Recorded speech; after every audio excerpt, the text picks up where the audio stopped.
Kayak wudhu ya dok? Agak ke tengah dikit. Udah ya.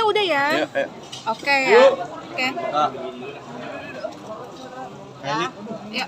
Oke, dok, ini kan dari BPOM sendiri kan belum ada kabar ya dok ya tentang pembagian hak sendiri nih dok ya kan tentang skincare sendiri. Seperti apa nih dok ya?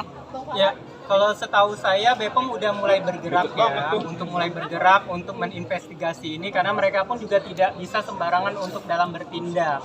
Hanya saja kita sebagai pihak masyarakat, karena saya memposisikan saya sebagai masyarakat Indonesia, menunggu hasil investigasinya sampai sekarang itu aja. Yang saya tahu BPOM sudah mulai bertindak. Hanya saja apa hasilnya itu yang saya tunggu.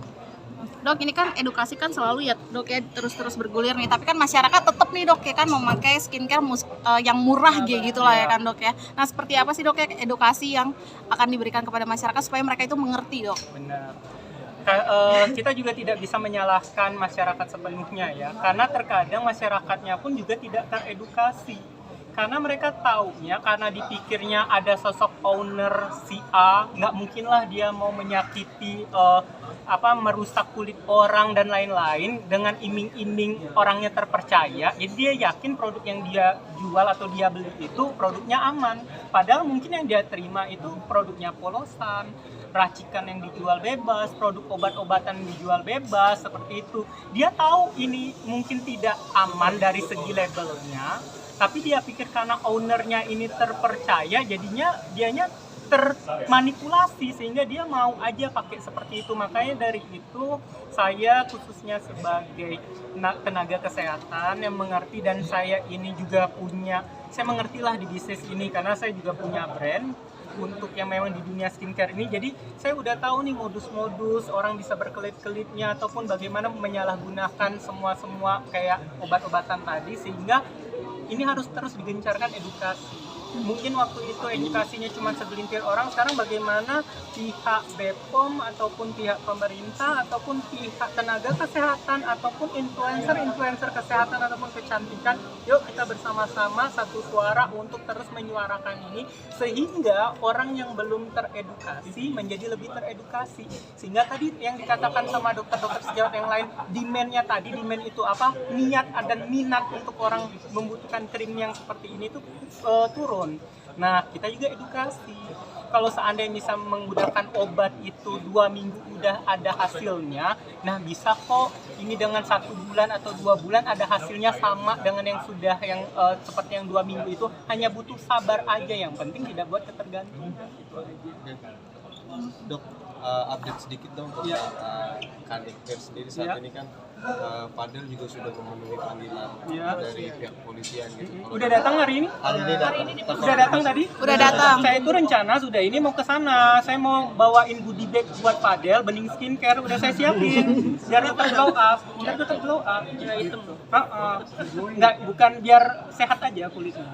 Biar glowing ya. Nge-get jadi BA kan dok? Oh, enggak dong gitu. Saya nggak mau. Ya kalau seandainya nanti terbukti ada kriminal seperti itu, masa image brand saya jadinya keganggu, itu aja. Untuk update-nya yang saya tahu, Nikita Mirzani sekarang sedang liburan ya bersama Mas Gilang sama Mbak Sandi MS Glow. Izin dulu, dianya ngechat subuh-subuh tadi, Mas Gilangnya juga, Mbak Sandinya juga, dok pinjam Niki bentar ya, dia bilang kayak gitu. Iya, saya bilang kayak gitu, jagain ya. Lagi liburan dulu mungkin juga karena pusing dianya juga dengan ya untuk supaya hatinya juga tenang gitu. Karena mungkin dia ngelihat sosok seseorang itu yang datang hari ini itu mungkin agak mumet otaknya gitu. Dok, tapi kalau melihat dari kasus hukumnya sendiri, kalau dari dokter kan kemarin mangkir si Fadel, terus saat ini juga sudah hadir gitu dok, mungkin seperti apa? Ya saya harapkan untuk bapak-bapak instansi semuanya tegak lurus terhadap kasus ini. Dan yang harus kita garis bawahi, tolong semua teman-teman media, kita harus garis bawahi di sini. Ini bukan kasus biasa. Ini kasus anak di bawah umur yang harus menjadi urgenitasnya itu tinggi sekali. Beda ceritanya kalau seandainya kasusnya AIWO orang dewasa, ini anak di bawah umur. Itu saja. Dok, kemarin kan kita Mirdan juga melaporkan inisial R, ya kan, dan bicara soal dia mempublish salah satu Abang sayang ya. USG-nya. Dokter juga sebagai dokter juga udah pantas nggak sih USG gitu dipublish? Ini saya general ya Yeah. untuk membahasnya. Untuk dia melaporkan, setahu saya mungkin si abang sayang gitu. Nah, harusnya itu kan Loli itu kan anak di bawah umur. Apapun semuanya, tingkah laku dan apapun semuanya harus dalam persetujuan orang tuanya. Orang tuanya siapa? Nikita Mirzani. Kalau ceritanya nanti Loli bilang, iya saya yang nyuruh, tidak bisa. Karena Loli masih tanggung jawab Nikita Mirzani. Jadi kalian di sini para media sudah bisa menjawab sendiri apa yang terjadi. Dok, ini kan kemarin ada isu bahwa kakaknya dari Fadil sendiri menyewa apartemen itu atas nama ini Laura. Ini gimana ini, Dok? Saya tahu waktu itu mungkin kalau kalian nonton di salah satu media, saya pernah membahas ini karena diduga sewa apartemen itu atas nama Martin. Itu yang saya tanya, Martin siapa? Rupanya ada jawaban sendiri ya, itu atas nama abangnya kayak gitu. Nah, jadi pertanyaan, itu uang siapa? Itu saja, uang siapa? Kalau seandainya diduga uang Loli, balik lagi ke konsep di awal tadi, Loli apapun itu keputusannya, apapun yang berhubungan sama Loli dalam kuasa orang tuanya. Orang tuanya siapa? Nikita Mirzani. Berarti Nikita Mirzani berhak melakukan apa saja demi keselamatan anaknya. Untuk kondisinya Melaporkan sendiri untuk penyewaan kemarin sebuah apartemen. Di luar kapasitas saya untuk menjawab itu. Dok, untuk kondisinya dari Loli sendiri mungkin dokter terakhir ketemu sama Loli kapan, dan mungkin memantau juga nggak sih dok, karena kan dibilang saat ini Loli dengan Ya, saya bisa menjawab hanya sebatas kapasitas saya aja ya. Saya tahu dari Nikita Mirzani terakhir sudah mulai tenang, sudah mulai stabil karena juga udah jauh dari lingkungan circle-nya yang bisa memanipulasi dia, dan juga sudah dapat bimbingan juga, konseling. Yang kita inginkan Lolinya sudah semakin tenang kayak gitu, itu aja. Sudah berbicara juga sama Bang Edwin, sudah ngomong dari hati ke hati gitu, itu aja. Dan juga terakhir juga kooperatif ya melakukan visum tambahan. melihat saat ini si Loli juga sudah minta maaf juga kepada Nikita Mirzani gitu dok. Kemarin pada saat ditemui di Polda, nanti kita bicara seperti itu, artinya mungkin hubungan antara anak dan ibu saat ini sudah mulai membaik gitu dok.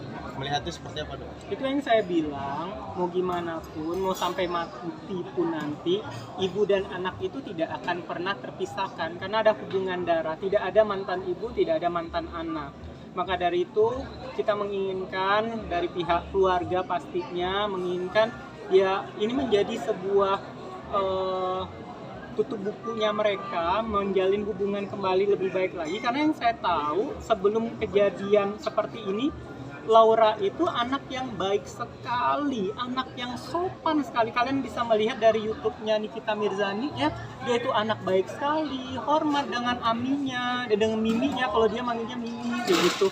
Baik sekali. Kenapa ketika dia sudah pindah ke UK, setelah ketemu dengan keluarga yang salah satu keluarga di sana, berubah drastis sekali. Itu yang saya nggak tahu, dan apa yang mereka lakukan ke Laura ini sehingga menjadi Laura yang sekarang. Itu aja yang saya sesalkan. Bok, dalam analisa kedokteran, boleh nggak USG itu tanpa perintah dokter untuk dipublish? Tidak boleh. Pertama, terlepas misalnya seandainya Loli misalnya sudah dewasa, itu tidak boleh juga dipublish karena itu adalah kerahasiaan. Sebagai dokter saya tahu itu ada kerahasiaan pasien, tidak bisa dipublish secara umum tanpa indikasi pula. Kecuali dibutuhkan di pengadilan, harus ditunjukkan di pengadilan. Tapi apalagi ini sudah ditunjukkan di publish, plus juga Loli di bawah umur, Laura di bawah umur.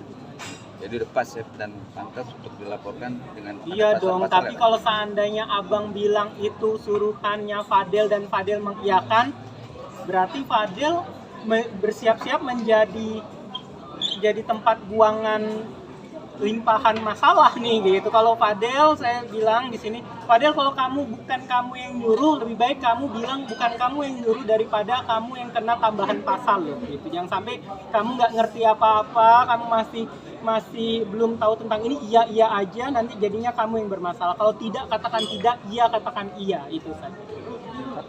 Dok, berarti yang